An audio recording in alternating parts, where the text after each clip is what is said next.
Con bò đã lấy trộm quần áo của tôi, đe dọa tôi cưới hắn.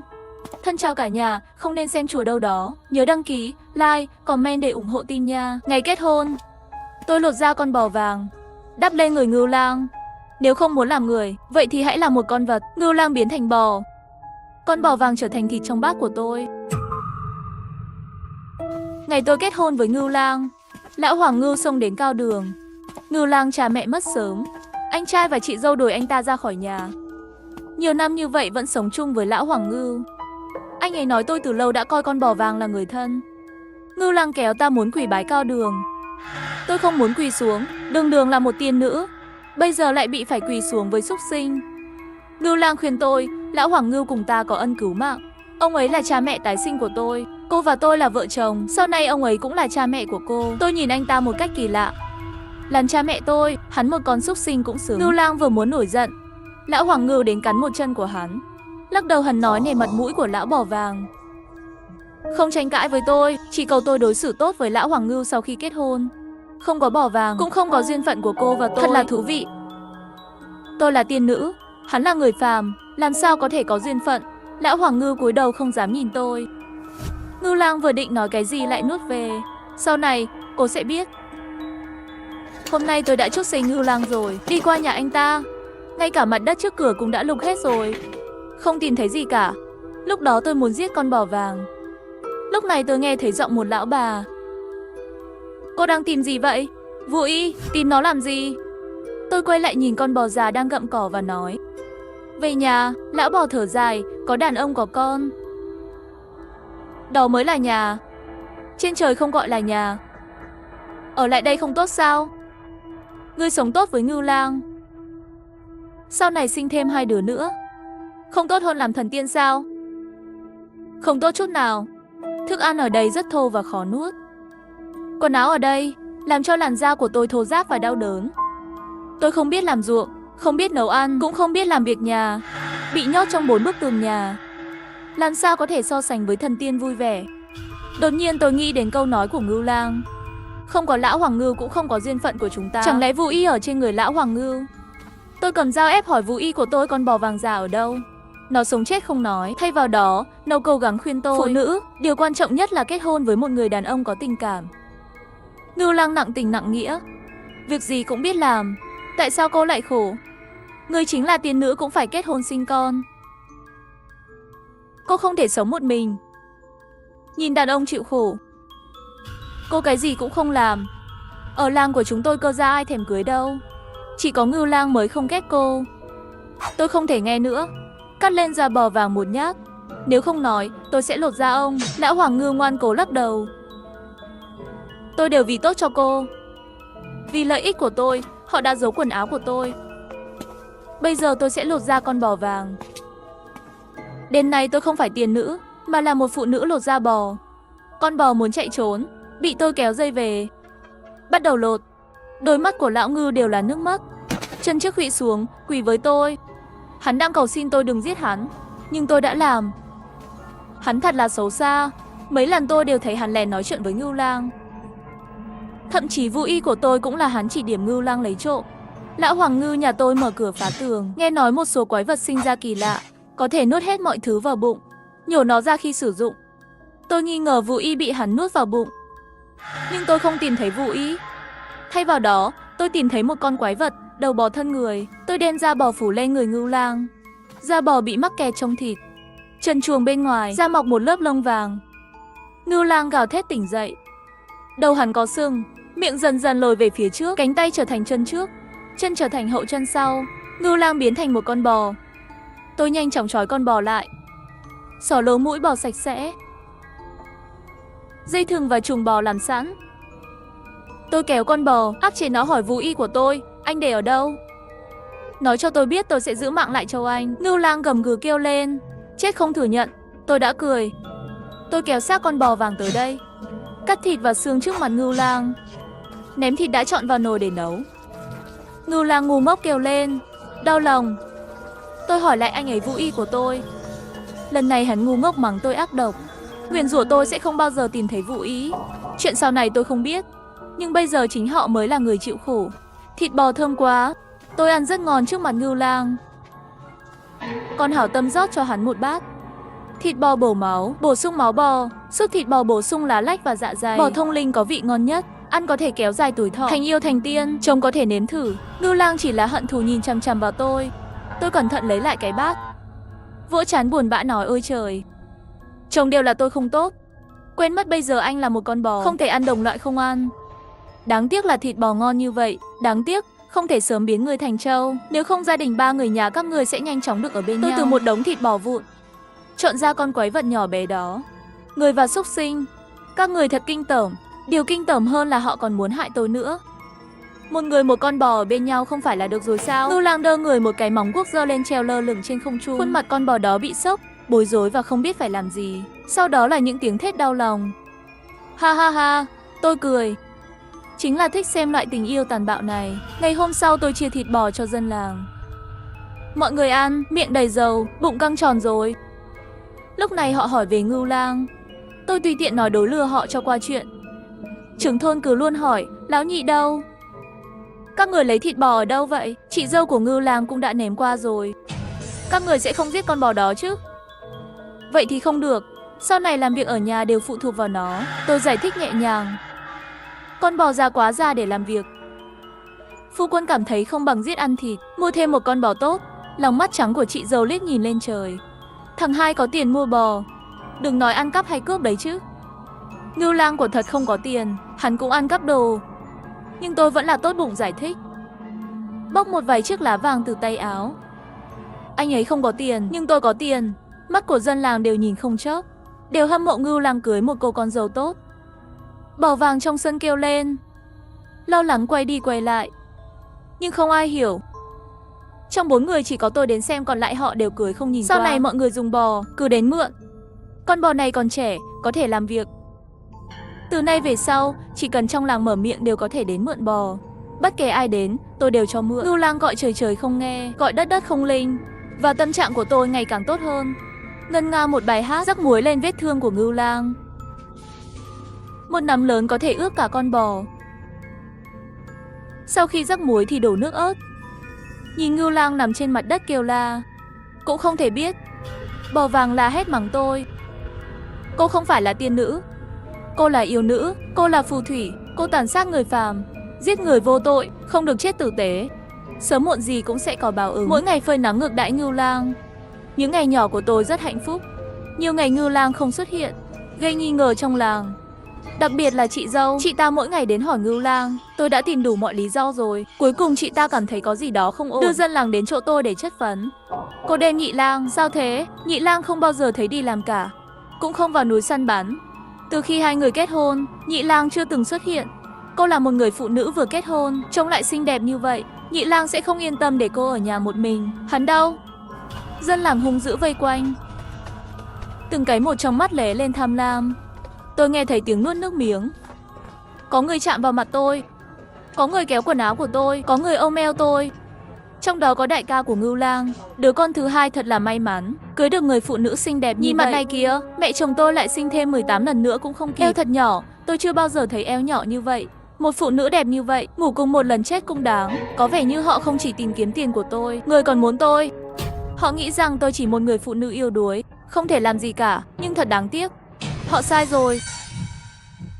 Ngưu Lang đã lấy trộm quần áo của tôi, đe dọa tôi cưới hắn.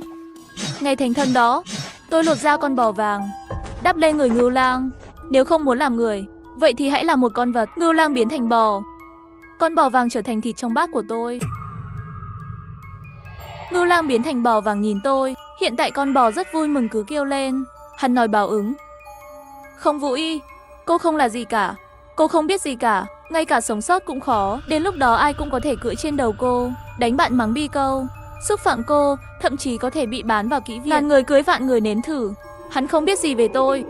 Tôi đã cười thành tiếng. Họ nghĩ tôi bị điên, lúc này còn có thể cười thành tiếng. Ta nói, các ngươi nên hỏi là Ngưu Lang còn sống không? Một cái vây tay, những bàn tay chạm vào người tôi biến thành móng bò. Họ sợ hãi. Con người khi sợ hãi sẽ hét lên, làm phiền tôi quá. Tôi đang vẫy tay, tiếng kêu của con người biến thành tiếng kêu thầm lặng. Đầu người biến thành mặt bò. Trên chúng, một lớp lông vàng dày đặc xuất hiện. Cổ bò, bụng bò, móng bò. Đôi bò, ăn thịt bò vàng cũ. Nghĩa là tôi muốn, chúng cũng sẽ biến thành bò. Không ai trốn được. Chị dâu ngã xuống đất. Tôi đuổi con bò vàng cản đường ra, từng bước tới gần chị dâu. Từ trên cao véo cầm cô ta. Quay sang con bò vàng bị trói. Trong mắt Ngưu Lang là tuyệt vọng. Tôi nói, chị dâu, không phải chị muốn gặp Nhị Lang sao? Hắn chính là thứ mà các người vẫn luôn đánh mắng. Chính là nhị thúc của chị đó. Cũng là chồng tôi. Vốn dĩ chỉ cần các ngươi tra tấn hắn đến chết, có cơ hội ăn hắn. Thật tiếc là chị lại cứ lo nhiều. Được rồi, các người đã khám phá ra bí mật của tôi. Tôi chỉ vào những người biến thành bò. Từng chữ một đều là bởi vì các ngươi. Chúng biến thành bò. Còn ngươi muốn trở thành một con bò, bị người cưới, bị người mắng, bị đánh bằng roi da, lột da ăn thịt. Hay quá lại có thêm 10 con bò trong sân. Những con bò này tôi bán với giá rất thấp, bán cho người thôn khác. Dân làng muốn mua, tất cả đều bị tôi từ chối. Tôi muốn những người này rời khỏi nhà và không bao giờ trở về. Tôi để lại chị dâu làm con bò mẹ. Mỗi ngày chỉ có mình tôi, thật cô đơn. Ban ngày tôi cho mượn con bò. Tôi cưới bò ra bờ sông. Chị dâu thành thật hơn nhiều so với Ngưu Lang sau khi trở thành bò. Đi tới đâu cũng nhịn nhục, khiến tôi muốn đánh cũng không tìm được lý do. Tôi đang mặc quần áo bên sông. Kể từ khi xác của con quái vật nhỏ bị ném xuống sông, nàng tiên trên trời không bao giờ đến nữa. Cỏ dại mọc, cây dại dài. Hồ tiên nữ tốt, trở thành nơi ở của quỷ dữ, biến nơi vốn là tiên khí ngập tràn chỉ còn lại một góc tan hoang. Tất cả đều trở thành ma quỷ. Tôi đã tìm khắp mọi ngóc ngách của hồ. Những chỗ có thể cất giấu đồ đều lật hết rồi, nhưng vẫn không tìm thấy. Không có Vũ Y, tôi không thể trở lại thiên đình. Và tôi không muốn trở thành người phàm. Vậy thì trở thành yêu quái vậy. Sau khi trở về, Ngưu Lang bị đâm 3 lỗ trên bụng, ngã trên mặt đất chảy máu không ngừng. Tôi liền thưởng bạc cho người ta. Sau khi chờ người đi, tôi lại rắc muối lên vết thương, nước ớt, tra tấn Ngưu Lang cho chị dâu xem. Ngưu Lang đau đớn lăn lộn, tiếng hét kinh thiên động địa. Chị dâu quỳ xuống, nước mắt rơi nhanh, toàn thân đều đang run rẩy. Yên tâm, tôi vỗ mặt bò của chị ta. Miễn là chị ngoan ngoãn, tôi không đánh chị. Mà Ngưu Lang vẫn luôn kêu lên giết. Giết tôi đi, giết hắn đi. Tôi vẫn chưa tìm thấy quần áo của mình. Chưa vui đâu. Làm sao có thể để hắn chết dễ dàng như vậy? Cho dù chết. Tôi nghiêng đầu cắn ngón tay suy nghĩ rồi lại nghĩ. Cảm thấy vẫn là đồ ăn nhẹ của người khác hợp với anh ta. Cho nên tôi nói không vội. Chờ tôi chơi đủ rồi, ta lại từng mảnh một đem ngươi đi nấu chín. Yên tâm không đến đao cuối cùng. Anh không chết đâu. Lâu như vậy, đủ để anh nói quần áo của tôi ở đâu. Da tôi bắt đầu căng.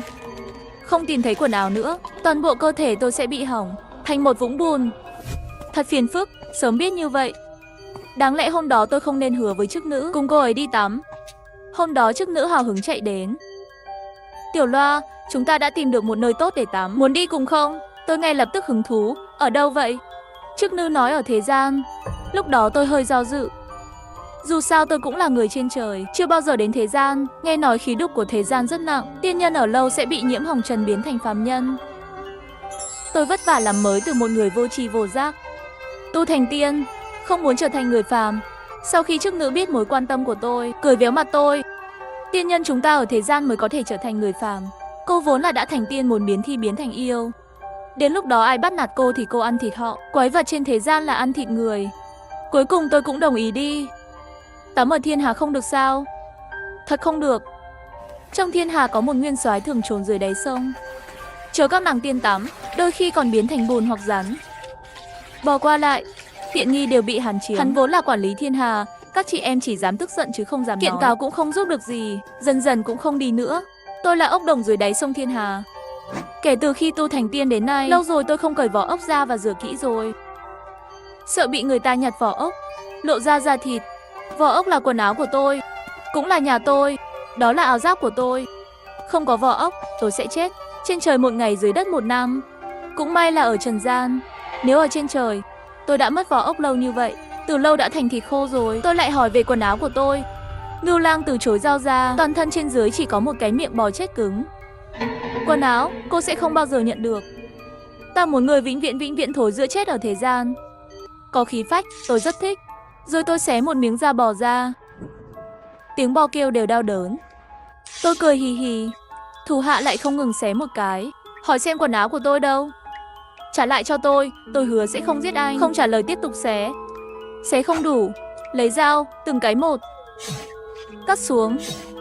Một đao, đổ máu. Xem là hắn miệng cứng hay là thủ đoạn của tôi cứng. Chị dâu nhắm mắt lại, không dám nhìn nữa. Đến cuối cùng trên người Ngưu Lang không có một miếng thịt tốt nào. Cuối cùng hắn cầu xin tha thứ. Hắn quỳ trên mặt đất liều mạng cúi đầu. Tôi nói, xin hãy tha cho tôi dừng tay. Sớm ngoan như vậy không phải xong rồi sao? Quần áo của người ta để ở trong mộ của cha mẹ. Con bò nói, quần áo của người mùi hôi và tử khí của xác chết, không thể bay nữa. Vì vậy, cô có thể ở lại mãi mãi. Lúc này nắm tay của tôi cứng lại. Tôi đã đào mộ của cha mẹ Ngưu Lang. Một chiếc quan tài mỏng được chôn dưới một hố đất nhỏ. Nắp quan tài dễ dàng được mở ra. Một mùi hôi thối bốc lên, để lộ xương chắn bên trong và chiếc áo mưa đầy màu sắc của tôi. Bị tùy tiện vớt lên xương của quan tài, dính vào thịt thối và tóc màu đen, dính phải mùi thối và khí chết của xác chết. Vũ y hỏng rồi. Mặc nó vào tôi sẽ dần dần bị ăn mòn, biến thành một con quái vật. Thật là một kế hoạch tốt. Lão bò vàng đã sớm bị giết rồi. Tôi đã cười, bẻ gãy cổ con bò. Hắn chết không nhắm mắt. Sau khi chết, thân bò dần dần biến mất, hiển thị cơ thể con người. Tôi nhìn cũng không nhìn, cầm lấy quần áo rồi đi. Chị dâu biến thành bò, sợ hãi, đưa tôi đến một con sông sạch sẽ. Tôi lấy quần áo giặt rồi, phải giặt nhưng vô dụng, trừ khi dùng nước thiên hà. Nhưng giờ tôi không thể bay lên được. Tôi chỉ có thể chờ đợi, chờ nàng tiên nào xuống đất đến tìm tôi, chờ họ mang cho tôi nước thiên hà. Con bò đã lấy trộm quần áo của tôi, đe dọa tôi cưới Ngưu Lang. Ngày thành thân, tôi lột da con bò vàng, đắp trên người Ngưu Lang. Nếu không muốn làm người, vậy thì hãy làm một con vật. Ngưu Lang biến thành bò, con bò vàng trở thành thịt trong bát của tôi. Không lâu sau, dân làng vây quanh tôi. Họ mang thi thể của Ngưu Lang và bắt tôi phải đền mạng. Hóa ra có người chứng kiến tôi đào mộ cha mẹ Ngưu Lang. Trước sau khi vào lại phát hiện thi thể của Ngưu Lang. Tôi cưỡi bò đi qua, nhìn lướt qua thi thể trên mặt đất hỏi, chết thì chết, các người muốn gì? Dân làng thâm trầm nói, ở trầm đường này phụ nữ như rắn rết bọ cạp nên bị dìm chết. Giết người đàn ông của chính mình thật kinh tởm. Yêu nữ, nhìn đã biết không phải phụ nữ đàng hoàng. Cho họ nói đủ. Tôi vừa mới đi xuống từ con bò, trên mặt ghét bỏ Ngưu Lang. Hắn lấy trộm quần áo của tôi, buộc tôi phải cưới anh ta, không cho phép tôi chống cự, không cho tôi về nhà, để tôi chết ở đây. Tôi giết anh ta chỉ để trả thù. Dân làng tức giận, lấy trộm quần áo của cô thì sao chứ? Sao hắn không trộm của người khác, chỉ ăn các cái của cô? Tôi không nói nên lời.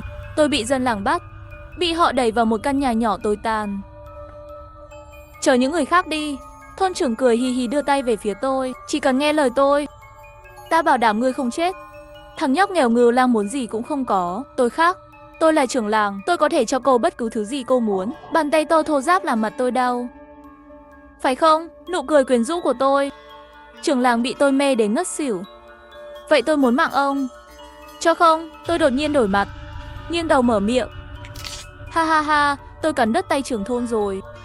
Ngươi cũng xứng. Tiếng kêu của trưởng thôn vẫn kịp phát ra, đã bị khói đen trên người tôi bóp cổ. Sau đó trưởng thôn cứ như vậy bị tôi hút cạn sinh lực, biến mất khỏi thế giới không dấu vết. Chiếc phù y bị ông nhiễm đỏ, tôi vẫn mặc vào. Biến thành quái vật còn tốt hơn là chết dở. Dân làng không biết trưởng làng đi đâu, nhưng chuyện tôi giết Ngưu Lang nhanh chóng truyền ra ngoài. Con dâu trong làng, bà già đều mắng tôi, đánh tôi, đổ nước khô vào tôi. Sao cô không biết chấp nhận?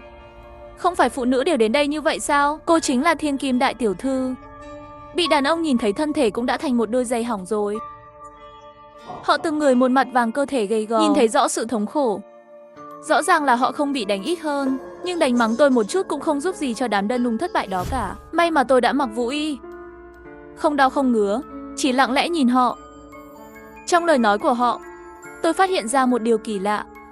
Rõ ràng trong bọn họ cũng có người là từ nơi khác đến, nhưng chỉ cần vài năm sống với đàn ông, có mấy đứa con, họ quên đi nỗi đau, quên đi nhà họ, còn hết lòng vì đàn ông và đứa trẻ. Không chạy trốn nữa, không còn đấu tranh, thậm chí tập trung vào việc giúp thôi miên các cô gái khác. Tôi hỏi họ, các người không nhớ nhà sao? Có người chần chừ rồi, lập tức cười khổ. Phụ nữ nào có nhà? Nói lắp, có con là nhà. Tôi chỉ muốn sống. Lúc này bên ngoài truyền đến tiếng bước chân hỗn loạn. Có người hét lên, thiếu chết à yêu nữ kia. Thiêu chết ả yếu nữ đó, một đống củi rơi xuống chân tôi. Cách họ nhìn tôi đầy sợ hãi. Hỏi tôi những người mất tích trong làng đi đâu. Tôi cười như mong đợi. Ngọn lửa dữ dội bùng cháy. Họa xa chậm rãi lăn theo củi, khói dày đặc nuốt chửng tôi. Tôi không thể nhìn thấy bên ngoài. Đột nhiên bên ngoài có tiếng hét. Trưởng làng đâu? Tôi từ trong ngọn lửa đi ra, bước trên ngọn lửa, giơ tay đem ra người của trưởng thôn, giơ dưới chân mọi người. Khí đen trên người tôi còn đen hơn cả khói. Họ hét lên để thoát ra khỏi tôi và tất cả mọi người ở đây. Trong cơ thể họ, biến một phần trong chúng thành bò, một phần thành con rối của tôi. Không về được trời, vậy thì làm yêu quái trên mặt đất đi. Chỉ cần sống lâu, luôn có cách để thay đổi trở lại. Chết thì không còn gì nữa. Sau đó chức nữ đến. Nhưng lúc đó thôn Ngưu gia đã không còn người bình thường nữa. Cô ấy muốn đưa tôi về trời. Tôi bất đắc dĩ lắc đầu. Cô đi đi, tôi không về được nữa. Tôi cho cô ấy xem vũ y màu đen của tôi. Làm sao có thể, rõ ràng Ngưu lang không phải người như vậy. Của tôi không chuyển sang màu đen. Cô ấy giật mình che miệng, nhìn tôi im lặng. Theo yêu cầu của tôi, cô ấy mới không che giấu mà tiết lộ sự thật. Ban đầu bị Ngưu lang trộm quần áo. Người đã sinh 2 đứa con là cô ta, nhưng cô ấy trùng sinh rồi. Cô ta không muốn sống thêm những ngày khổ sở trên trần gian. Nhưng hắn lại không nỡ nhìn Ngưu lang chịu khổ, cần một người chăm sóc anh ta. Lão Hoàng Ngưu mặc dù thông linh, nhưng còn lâu mới có hình người. Nghĩ đi nghĩ lại thì nhớ đến tôi. Sau tất cả mọi người đều là truyền thuyết. Điền ốc cô nương tuy là rất hiền lành chăm chỉ, nhưng tôi không phải là ốc bình thường. Tôi là tiên ốc. Cô ta đem quần áo của tôi đến nơi dễ thấy, bí mật nói với con bò vàng già để Ngưu lang nhặt đi. Sau đó cô ta cùng các tiên nữ bay về trời. Chỉ còn lại một mình tôi ôm thân thể ngồi xổm trên sông. Thực ra, con bò vàng không thích tôi. Hắn nhìn chúng là chức nữ, nhưng nàng tiên ốc cũng không tiện ở ngoài không mặc quần áo. Nó không có nhiều ý kiến. Dù sao lần sau không còn có cơ hội nữa.